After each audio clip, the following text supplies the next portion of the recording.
Hey, good morning, everyone. William Hemsworth here. Thank you so much for joining me for today's episode. Hope everyone is having a great Saturday. Hope everyone's having a happy New Year so far. A lot going on here on my end. For those that don't know, I started the Bible Catholic Podcast Network at the start of the year. So far, we're up to 5 shows, including all the great content here on the Four Persons Network. More important than that, been interacting with some great people online. And we're going to interact with an amazing individual today. Her name is Stephanie Gray Connors. She's an author and speaker who has presented on pro-life topics around the world. She has formally debated abortion advocates, including Princeton philosophy professor Peter Singer and late-term abortionist Dr. Fraser Fellows. She has lectured at Google headquarters for the series Talks at Google and has written books on in vitro fertilization, abortion, and assisted suicide. On December 22nd, she released an amazing new book through Emmaus Road, which is part of the St. Paul Center, titled My Body for You, a pro-life message for a post-Roe world. And our guest today is Stephanie Gray Connors. Stephanie, welcome to the show. How are you doing today?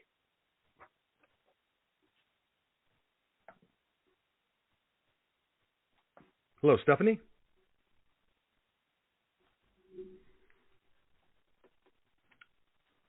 All right.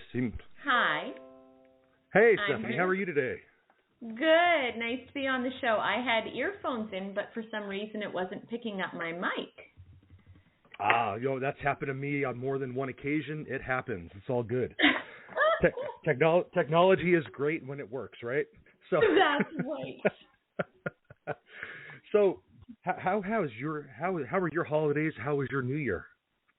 You know what? Really blessed. It was a busy fall, and so Christmas was a time to just really slow down and enter into the season with my husband and daughter. And it was extra special because I'm pregnant right now, and so experiencing Christmas when you've got a very burgeoning belly is all the more meaningful. Well, congratulations on that. That's amazing. Thank you. Absolutely amazing. Before we get into your book, can you tell us a little about yourself and how you got involved in the pro-life movement? Sure, yeah. So I have been working full-time speaking in the pro-life movement for over 2 decades. But my beginnings were really as a young child. Both my parents were involved in the movement, so I was really raised as a child activist. My mom volunteered at a pregnancy care center, so when her clients would give birth, I'd often accompany her to the hospital. And when she would do counseling, I would go to the office and doodle on pro-life letterhead while she counseled her clients. And then in my first year of college, I'm originally from Canada. I now live in the States, but when I was in Canada at college, an American speaker named Scott Klusendorf came to a pro-life conference I attended, and he said there are more people working full-time to kill babies than there are working full-time to save them. And that was January 1999, and I became very convicted in my heart that weekend that I needed to be one of the people working full-time to save babies. So long story short, I finished my degree. Scott mentored me from a distance, and I began speaking and debating and doing apologetics in the pro-life movement. And I went full-time in 2001, and so that was a long time ago. All right, and you've done a lot of great things. I mean, I'm on your website, which is loveunleasheslife.com. I encourage everyone to check it out. You've written a lot of great books. You have a lot of great talks on there. Now, your new book, your new book that you just released, My Body for You, a pro-life message for a post-Roe world. What made you decide to write this book, and why was late 2023, and of course 2024, the right time to bring it out to the world? Yeah, great question. So I would say two main reasons. Of course, the significant Supreme Court decision, the Dobbs decision back in 2022, which overturned Roe v. Wade, on one hand was a moment of celebration for the pro-life movement, but although we won a battle, the war is still raging because now we're seeing state by state intense debate going on with abortion, while some states, as a result of the overturning of Roe v. Wade, have made more protections for preborn children. Other states have broadened access and support for abortion. So there's a need to further equip people of goodwill to be able to engage as effectively as possible in the coming months and years and decades ahead as we continue to fight for full protections for the preborn. And my second motivation was I had spent, 20 years professionally in the movement, formally debating, coming from a very intellectual and academic perspective. And then I was a late marriage. I got married at 40, and in the last few years have experienced 6 pregnancies, 4 of whom I have lost 4 children through miscarriage, and they're in heaven. And then I have a toddler, and now this baby I'm pregnant with. And so my own experiences of pregnancy and motherhood, I think, have contributed to my insights now in the abortion debate. So I wanted to blend my intellectual experience with the more emotional, maternal experience I've had in the last few years. Okay.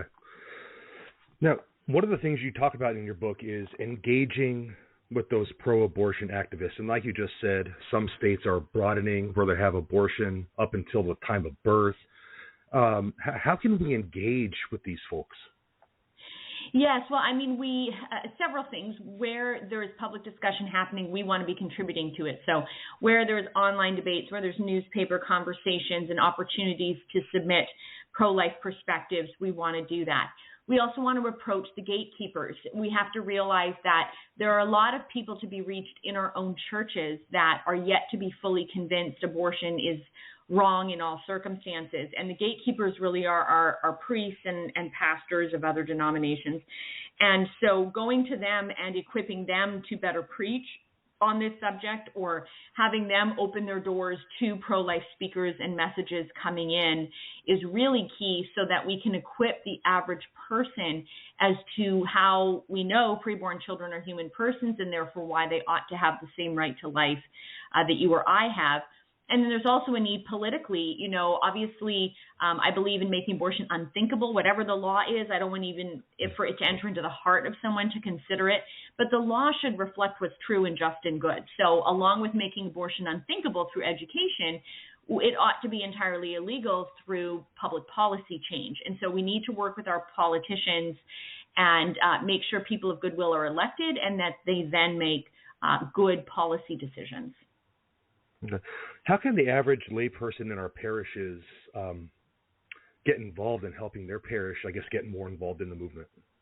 Yeah, good question. I think definitely, we can look at a larger level of a state level and a federal level. We need to remember a lot can be done locally. So in one's church, for example, seeing, does the church have any program that supports the local pregnancy care center? If there isn't a local pregnancy care center, although there typically are, but if there isn't, what can the local church do to partner with other groups to provide that resource, so that a woman in their very community who might consider abortion would reject that as a result of the support she gets from the church community in her town. One of the groups that I feature in my new book is the Sisters of Life, one of my favorite order of nuns, but also favorite kind of pastoral approaches in the pro-life movement. And the Sisters of Life have created a vast network of lay people who partner with them as they minister to women who would otherwise consider abortion if it weren't for the support of the Sisters of Life and their network of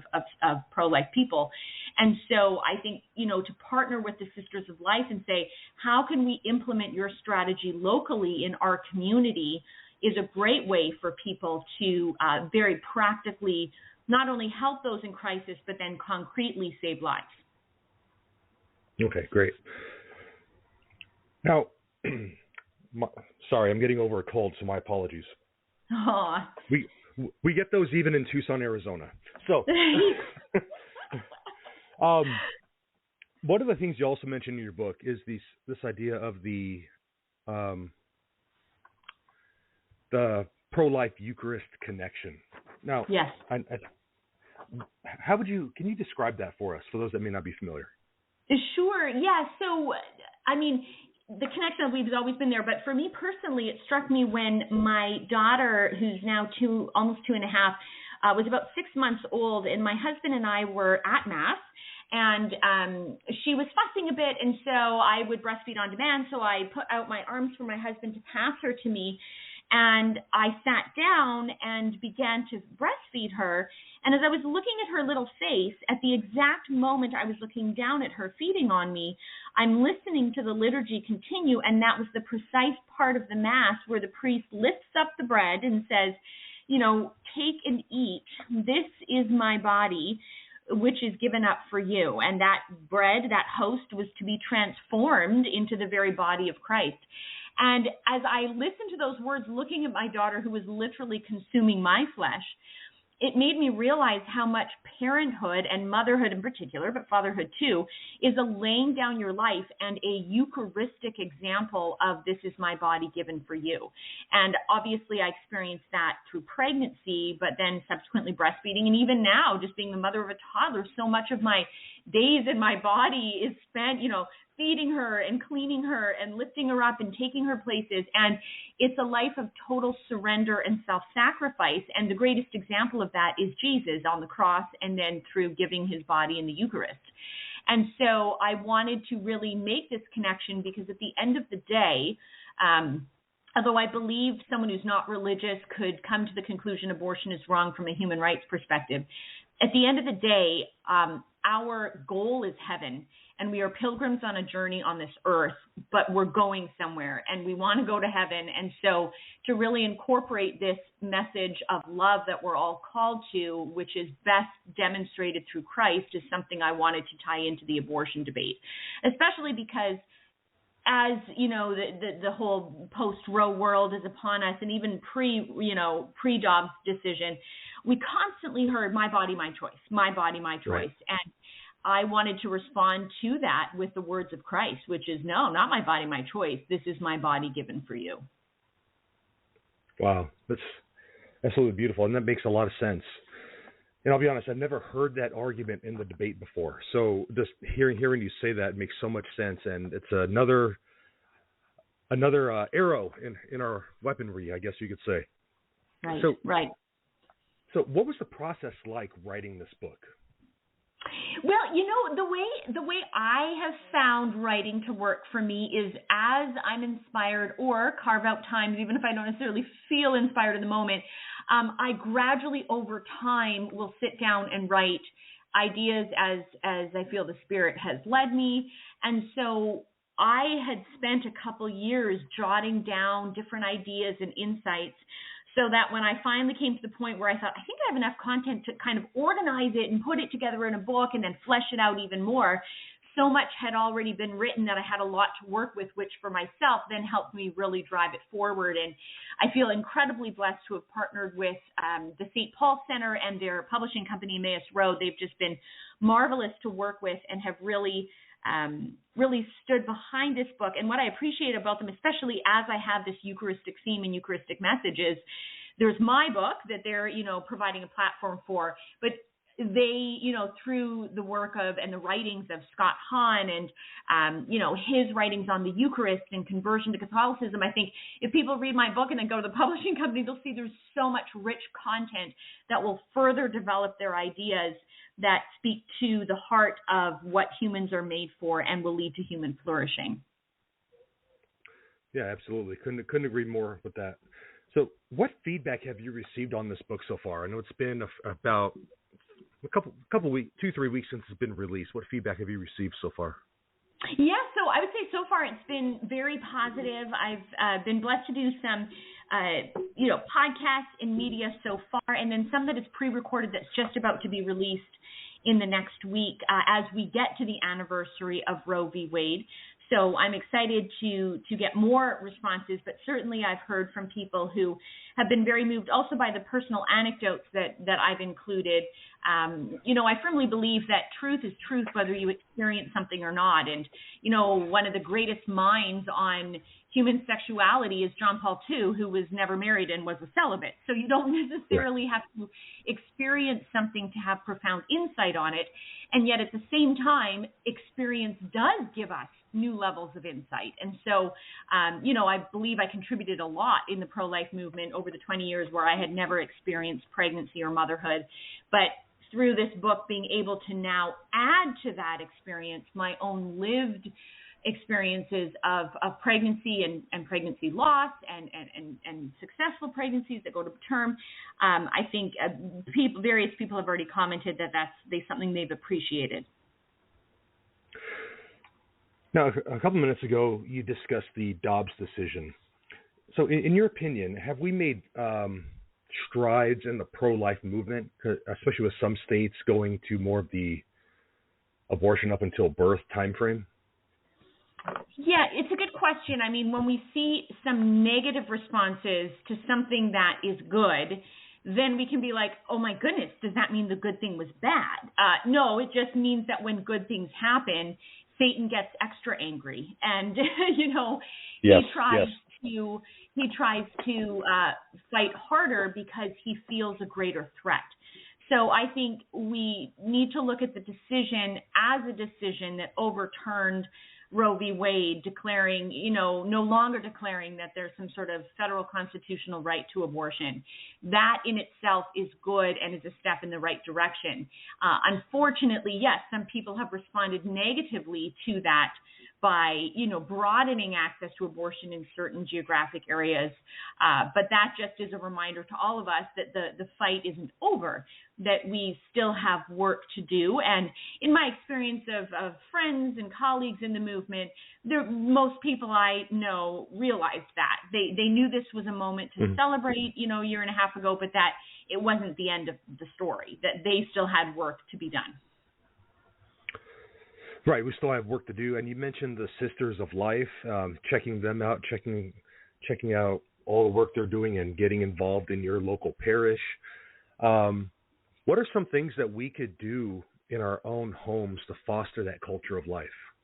Well, definitely, I think, intentionally building the faith into our children. That is something that I've realized now as a mom, the many ways that I can incorporate talking about God, praying to God, and it just gets diffused into my daughter. So it's not even like, so we have set prayer times as a family, and my husband and I will sing holy songs to her, as we say, to sleep, and read what we call the holy books for her.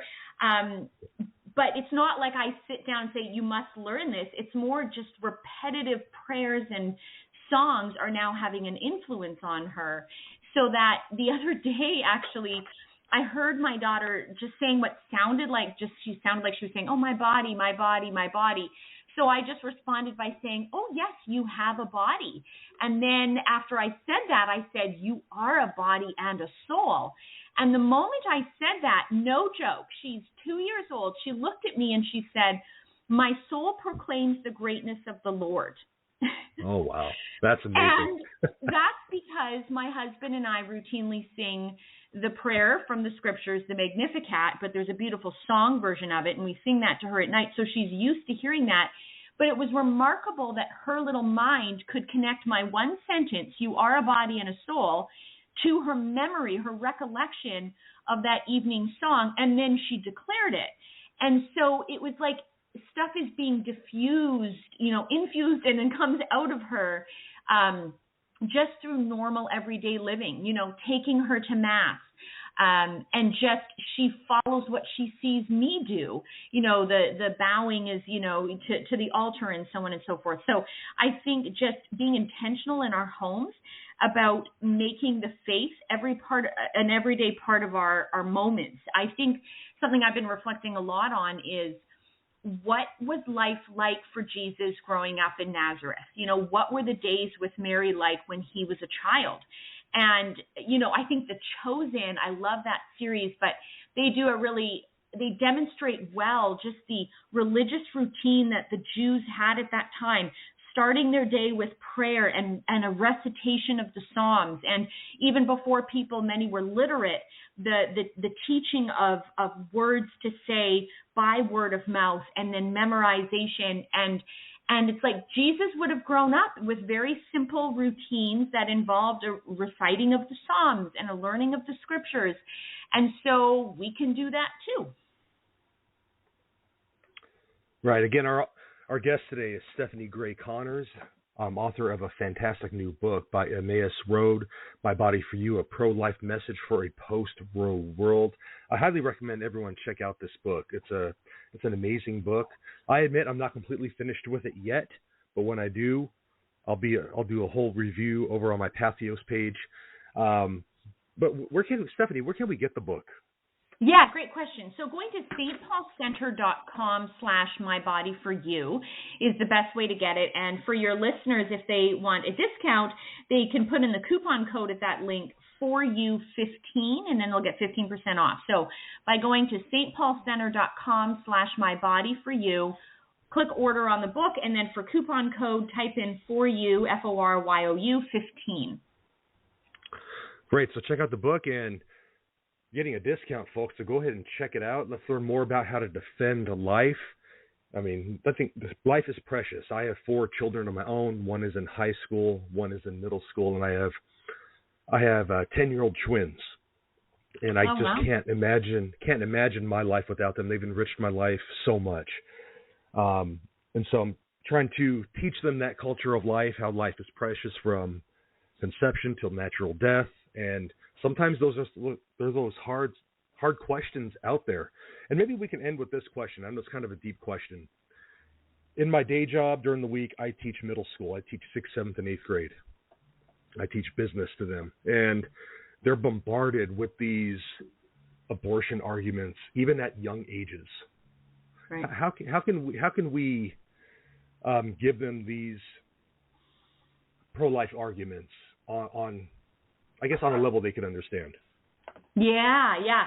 Well, so because indeed they are hearing this stuff, I think one of the best ways to teach is what's known as the Socratic method. And Socrates, in his quest for truth, taught people by asking questions. Because when you ask someone a question, what happens? Well, they immediately begin to think of the answer, which means they're thinking. Yeah. And one of the challenges we have when the abortion debate is discussed is too often people don't think. They don't think deeply. You mentioned you teach business. My husband's an economist, and one of the things he's taught to me about in the world of economics is the importance of thinking beyond stage 1. You know, someone will come up with an idea that they think is good, but you want to think, okay, if we implemented that, what's next? And then what seems like a good idea, if we think more deeply, might not actually be a good idea if we go beyond stage 1. So when they hear a slogan, my body, my choice, or abortion is needed in cases of rape, we want to ask them, okay, if someone has a right to their own body, when does their body begin? The person who's pregnant and claiming they have a right to their body, did their body begin the day before? Did it begin 5 years before, when they were born, before they were born? What was that moment? And then you start that conversation. You know, if someone were to bring up abortion in cases of rape, we can say, that agree that is a terrible evil that has occurred, that we need to have justice in response to that. The question is, who has committed the injustice? So who has committed the wrong, and therefore we need to have justice towards? And the guilty party is the rapist. The preborn child, however, is an innocent party. And so once a woman is pregnant, the child is already in her body. We cannot, unfortunately, undo what the rapist did. So the question then becomes, do we take the child out dead or alive? What is the most ethical thing to a party which is an innocent party? Another question we can ask is it fair to give the death penalty to the innocent child? That's a consequence we don't even give to the guilty party. So asking questions that are going to provoke deeper thought in the mind of the person that we're engaging, I think is really important. And then relying on the powerful stories of people who have been in such situations and done the right thing. And then they become sources of inspiration that inspire others to do the right thing as well. But I think asking people questions is key. When you saw that TikTok video, we can ask, a kid in the 7th grade that presented abortion as acceptable. What did you find compelling about it? where is the weakness in what you found compelling? If someone responded with, and again, I'm just giving general comments, but you find something specific from the video or the statement and then ask them to unpack it and get them thinking more deeply. Great. Again, check out the book, everyone, stpaulcenter.com/mybodyforyou. Stephanie, thank you so much on joining me today, taking some time out of your Saturday to talk about your book. Thank you for all the work you're doing out there. I really appreciate you coming on. Thank you. Thank you. All right. Have a great day. You too. Bye. All right, folks. Stephanie Gray Connors. Please check out her book. It's going to strengthen your arguments for to defend life. And thank you for joining me today on today's program. God bless you.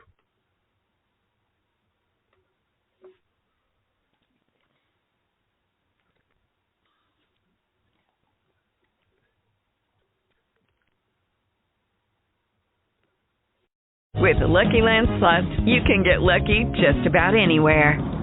This is your captain speaking. We've got clear runway and the weather's fine, but we're just going to circle up here a while and get lucky. No, nothing like that. It's just these cash prizes add up quick. So I suggest you sit back, keep your tray table upright, and start getting lucky. Play for free at LuckyLandSlots.com. Are you feeling lucky? No purchase necessary. Void where prohibited by law. 18+ terms and conditions apply. See website for details.